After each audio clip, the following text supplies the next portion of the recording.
We're indoors today. Finished up with our Thursday practice, and certainly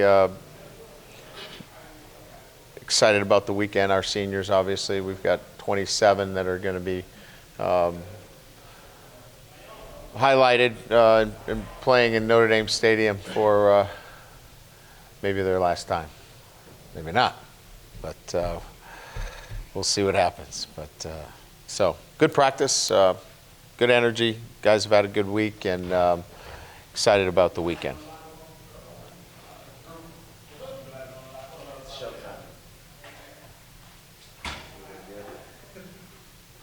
All right, let's go. What do we got? CJ Prosise. Yeah, football activities today look good. We'll see what they have to say after practice. So what does that mean? It's up in the air? Yeah, we still haven't made a decision as to whether we're but had a good day today, good activities, and we're really. I don't have any. It's not my decision to make, really. It's still in the hands of the doctors. But he looked good to me. Did you practice yesterday? No. Today was his first activities today.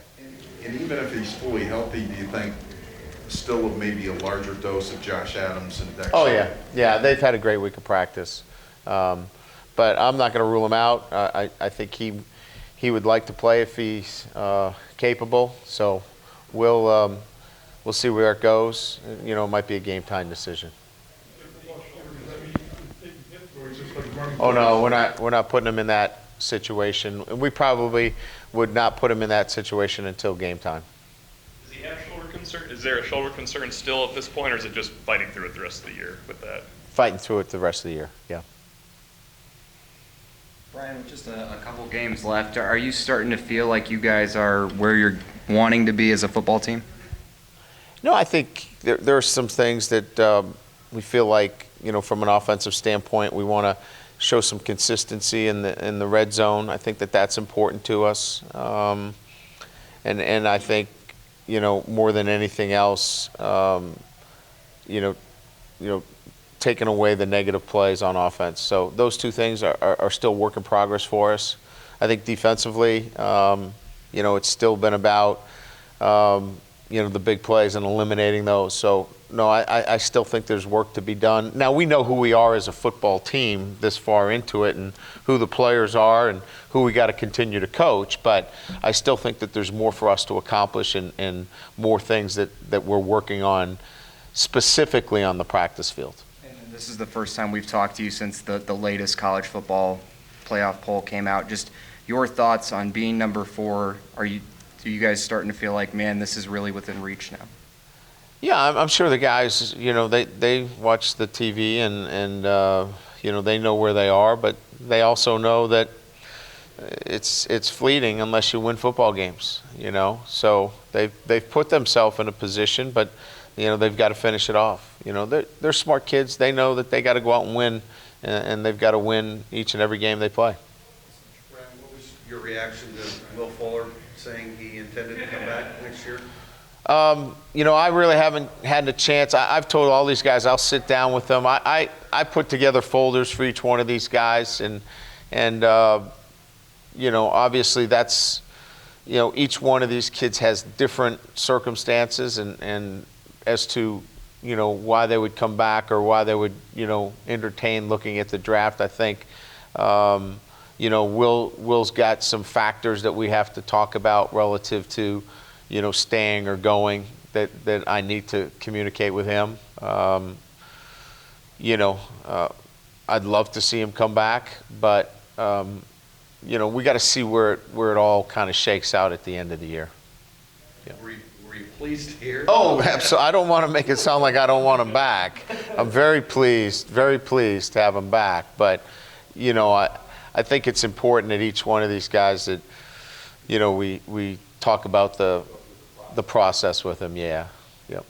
Brian, I know with offensive quarterbacks and everything, there's overlap, there's collaboration, so forth, but could you speak to what you think Mike Sanford's done in terms of developing quarterbacks since he's been on campus?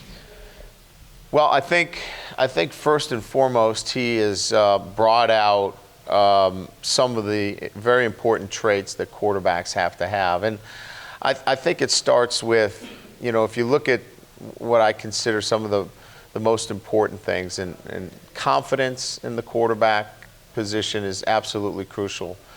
He's able to instill a confidence in the quarterback. I think he's able to also get his quarterbacks to communicate effectively. We're a no-huddle team. It's very important that they do a great job communicating, at the line of scrimmage, both, verbally and non-verbally. I think he does a great job there. And I think the other thing is when we talk about the different things, developing the skills of the quarterback, it's one thing to, say he's got a big arm or he's got this, but you have to be able to translate those skills as well. And I think he's done a great job of developing those skills on a day-to-day basis. Those things stand out to me, building the confidence, really working hard on the communication, and when you have that communication, you'll build a cohesive unit, and then the skill development. He's done a terrific job in those three areas. Yesterday, Sean talked about how with Coach Sanford, there's really no gray area, and he's eliminated everything, any uncertainties. And I was wondering, I think in the spring you had said that was one of the things you really wanted to hone in on, was any gray area, eliminate all of that. Is that something you've been able to see him do, Coach Sanford? With the Oh yeah, Mike is, is a very good coach. He understands clearly what my vision is for it, and that's why I hired him. Is that we were in lockstep in terms of what we wanted to accomplish. From the quarterback position moving on. So, again, when I talked about what I was looking for and where we needed to grow offensively, there was a unison there right away, and that is we needed to be, on the same page, and so I don't have to remind him of that. I sit in those meetings every single day, and I get that from him every single day. Does it help to have a quarterback coach who understands like the full offense and has experience coaching that as an offensive coordinator, for example, versus just focusing on one position his entire coaching career? Oh, absolutely. The passing game, the running game, protections. There's no question that he sees the whole thing. And when you can see it from, 30,000 feet, as well as you've played the position, understand the magnitude of it here at Notre Dame as well, it gives you a perspective of that position that's pretty unique. Right, aside from besides the injury concerns from this week of practice, anything that keeps people out? Yeah, we had an injury with Equanimous. St. Brown has a shoulder injury. We'll have him get an MRI. He landed on it yesterday in a one-on-one drill. We think could be a second or third degree ACL sprain. So we'll get a better look at it. For the bowl games, that's 8 weeks to a bowl game. Would he be that far out, or is that? We're hoping for a little better than that, but we won't know until we get an MRI. See, the thing with that is separation of the ligaments and all that is pretty complicated. So I think it's really about, for him in particular, is it a surgical procedure? Because what we don't want to do is put the kid off where he doesn't get an off season for weight training. He's going to be a dynamic football player. So we got to make some decisions, in terms of whether this is an injury that he can come back and play in 4 to 6 weeks, or it's something that if it's going to be longer, we want to repair it. And we just don't have that information until the MRI. Jace mentioned yesterday that he yet this year. It's crazy that I don't know why we haven't targeted him. Does anybody know why we haven't targeted him? He played D-line last year, if you guys didn't know that, or played D-line for 5 years. Just curious overall with him, what's it been like having him back? Because I'm sure there were times where you thought he'd never have a senior day with all his shoulder injuries. Yeah, you know what? Look.